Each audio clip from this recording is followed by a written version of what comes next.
I'm Sophia Morgan-Swinhoe. I run a small micro dairy in mid Wales. We're Carfoot Fit. I've been running it for the last 7 years. I'm a first generation farmer. I don't come from a farming background. My parents are both hairdressers in Swansea, and I fell in love with farming after volunteering in Aberystwyth University. I've been running a dairy for a little while, and after getting to know some of my neighbours who are also larger dairy farmers, I realised that there's so much amazing milk in Wales that is being pooled and not actually being turned into a product on the farm that it comes from. And I wanted to explore what a cheese would taste like and to learn how to make a cheese that actually expressed the culture of the farm that it was from. I travelled to Ireland specifically because I thought it would be the country most likely to have things in common with Wales in terms of the grazing practices and the food hygiene standards. I visited 2 dairies while I was there, a cow dairy called Lost Valley Dairy and a goat farm called St Tola.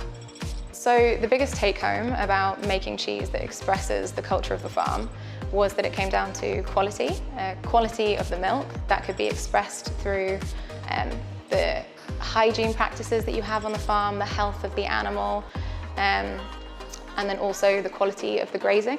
Grazing seemed to come up over and over again, and the more diverse that your pasture is, the more it affects the taste and the complexity of the product.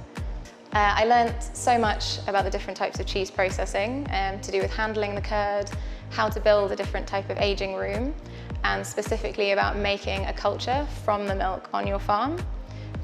Lost Valley Dairy that I visited made a culture from their own milk using a process called clabbering, and that really allowed them to express the culture of their farm, not just from the milk, but also their aging rooms, their processing. Each batch was different and changed throughout the seasons, allowing customers to really taste the differences in the pasture that the animals were moved through. The process of being accepted into Management Exchange was incredibly easy and really accessible. I've always found a lot of funding applications to be quite daunting, and this one was just friendly and easy and something that I think any farmer could really apply for. I learned so much through the exchange, and it's given me the confidence to make a different type of cheese that previously would have cost me hundreds and hundreds of pounds to go on a complicated course to do.